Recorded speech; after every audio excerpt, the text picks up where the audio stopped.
how do we draft a writ of quoto warranto under Article 226, which is related to High Court of the Constitution.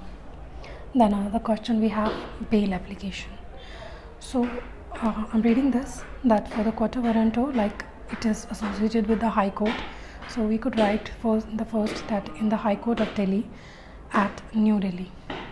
Okay, so writ petition civil number, that is need to be mentioned, and under Article 226 of the Constitution of India, and the matter of A is a son of, residence of, we need to mention the details. Okay, and versus the cases like that person, College of New Delhi, through its principal, Mr. This Assistant Professor, College, Respondent 1 and Respondent 2 here. Now the writ petition under Article 226 of the Constitution of India, praying for, that is praying for direction or order in the nature of quoto warranto to the respondent and remove respondent number 2 from the post of assistant professor. So it is basically they are saying that the respondent number 2 has to be removed from his post. Now to Honorable Chief Justice of High Court and his companion judges of Honorable High Court of Delhi most respectfully showed that the petitioner is filing the present writ petition under Article 226 of the Constitution of India, and it is basically praying for the direction of order in the nature of quoto warranto to the respondent and to remove respondent number 2 from the post of assistant professor.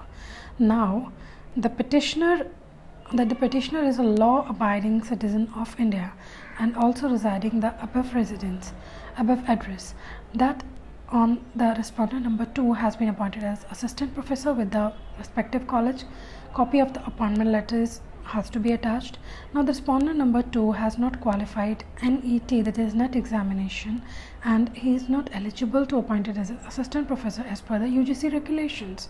Now the petitioner aggrieved by the impugned appointment order of respondent number 1 has approached to the Honorable High Court. Now what all are the prayers?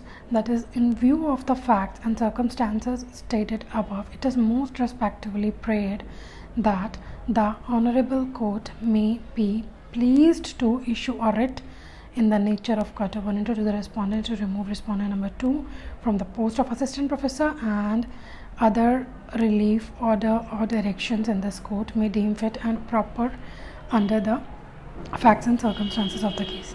Now as through with this topic, we got to know that is the basic thing which he want, that basically the person is not have such authority and he was holding such position, so for such position they approached to the High Court. Now if we go in detail, like quo warranto,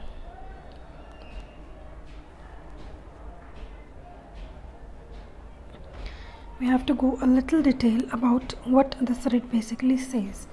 The word quo warranto literally means on what authority one is holding the public office. It is not related to the private office, but on what authority that is holding the public office, and it is the writ issued from the view of restraining the person from acting in a public office on to which he is not entitled.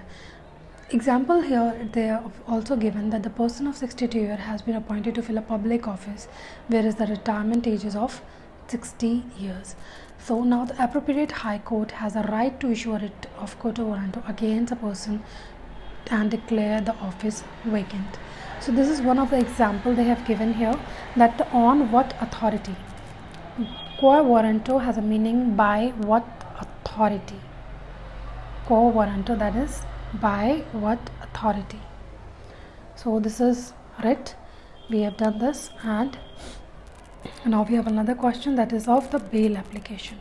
Now specimen of the bail application, as we know that as per section 437 of CR Pre-C in the Code of Magistrate stated, versus accused AB son of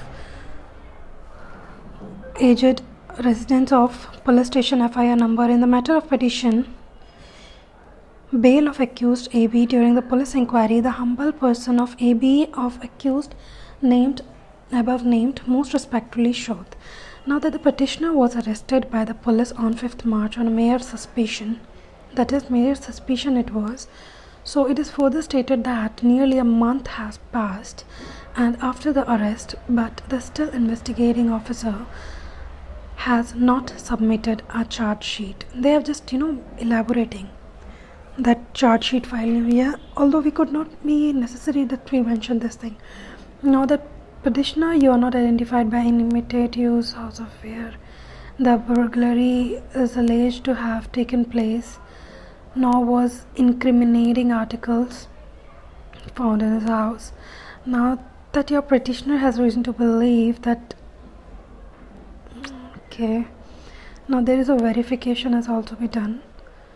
So I'm opting to another question, that is quota warranto that are available.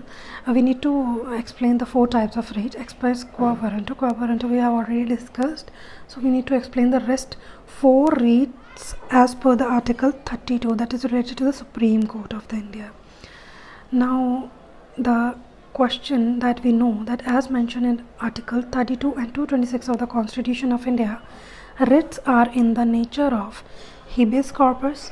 So writs are basically in the nature of habeas corpus, mandamus, prohibition, certiorari, quo warranto.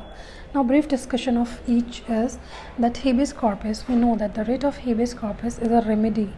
It is basically a remedy available to a person who is confined without legal justification. It is basically a remedy that is available to a person who is confined without any legal justification. We have just taken the person and we went into a custody. Now that person is in the custody. Now the word habeas corpus literally means to have a body. That is, to have a body. This is an order to let the court know on what ground he has been confined and to set him free if there is no legal justification for his detention. Okay, court को बताना है कि किस grounds के ऊपर उसे confine किया है, and if there is no legal justification for that, then we need to release that person. Now the writ has to be obeyed by the detaining authority by production of the person before the court. Writ has to be obeyed by detaining authority by production of the person before the court. So कैसे इसका उपयोग होगा इस writ का कि उस person को हमने कोर्ट के सामने ला दिया है. Now the article 32 and article 226 of the Constitution, that any person may move to the Supreme Court. Any person may move to the Supreme Court and also the High Court of the competent jurisdiction respectively for the issue of this writ. Now the applicant may be prisoner himself. Applicant may be prisoner himself moving the court, or any other person may move to the court on his behalf. Means that person can himself go or any other person can also go to secure his liberty and praying for the issue of the writ of habeas corpus. Now no person can be punished or deprived of his personal liberty. Means no person is here.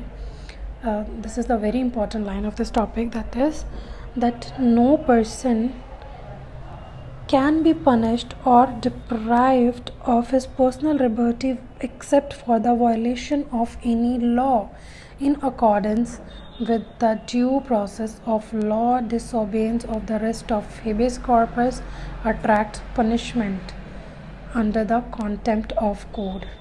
Disobedience, okay, so that could be a contempt of court if anybody is disobeying of this writ. Now what they want to say here is that no person can be punished or deprived of his personal liberty except for violation of any law. If there is any violation of any law, then that person can be punished and also deprived of his any personal liberty in accordance with the due process of law. Okay, now disobedience of the rest of habeas corpus attract punishment and the contempt of court basically. Now mandamus. Mandamus means command. Habeas corpus, we know that is to have a body. Now it means command. The writ of mandamus is thus a command to direct. A command issued to direct a person, corporation, inferior court or government authority requiring him to do a particular thing there is specified with pertains to his or her their office and is further in the nature of the public duty. Now the writ is issued when the inferior tribunal has declined to exercise jurisdiction. Now the mandamus can be issued against any public authority, means that could be issued to any against any public authority. Now the applicant must have a legal right to perform of a legal duty by the person against whom the writ is prayed. Mandamus is not issued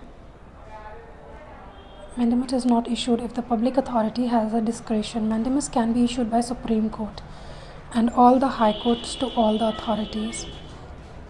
However, it does not lie against the President of India, means mandamus cannot be lie against the President of India or to the governor of the state. They are basically immune from this thing for the exercise of their duties and power under Article 360.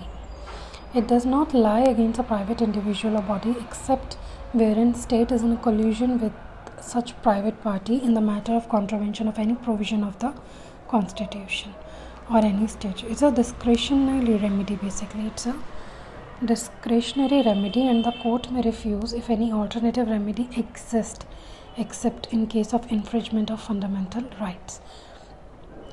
So mandamus is basically means command, and this is a command issued to direct a person. That could be issued to direct a person, any inferior court, any government, any corporation, any government authority to do a particular thing which is specified and which they need to do in nature of public duty. Mandamus can be issued against any public authority as well. However, it does not lie against the President of India and also to the governor of the state for exercise of their duties and powers as per Article 360. It is a discretionary remedy and court may refuse if any alternative remedy exists. It's a discretionary remedy. If any other alternative remedy is here, then court may refuse in case of infringement of fundamental rights. So we have another, that is prohibition. Prohibition is issued by the Supreme Court or High Court to any inferior court. It is related to the court, and any High Court or Supreme Court can issue to direct to any other inferior court, that is to do a particular case or to do a particular act in a certain manner, preventing the latter from observing jurisdiction which is not legally vested in it. Means they are usurping jurisdiction which is not legally vested in it. They are going beyond their power. They are taking case which is not in their jurisdiction. It basically compels court to act within their jurisdiction, and when a tribunal acts without or in excess of jurisdiction or violation of rule of law, then the writ of prohibition is available only against judicial or quasi-judicial authority. It is not available for any other general public. But in case of a mandamus, it is available for any other general public. And it is related that a mandamus is related to do a particular thing, and prohibition is basically when they are exceeding their jurisdiction, usurping their jurisdiction basically. So against a public officer who is not vested with judicial function. So it is not available against any public officer who is vested with judicial function. Now if abuse of a power is apparent, this writ may be prayed for as a matter of right and not a matter of discretion. Now the Supreme Court may issue this writ only in case of fundamental rights being affected by the reason of jurisdictional defect in the proceeding. Now the writ is available during the pendency of proceeding before the order is made. This writ is available during the pendency of proceeding, and that case has not been final. Now we have certiorari, that is, the writ of certiorari is available to any person. It is basically to any person, whenever the body person having legal authority to determine question affecting the right of subject and having duty of judicially acts in excess to its legal authority. This writ removes the person proceeding from such body to the High Court in order to quash a decision that goes beyond the jurisdiction of the deciding authority. It is also related to the jurisdiction, and it is available to any person, not only to the court or Supreme Court. It is related to any person. It is related to any person, and it is related to court only. This is for court only, and this is for any public authority.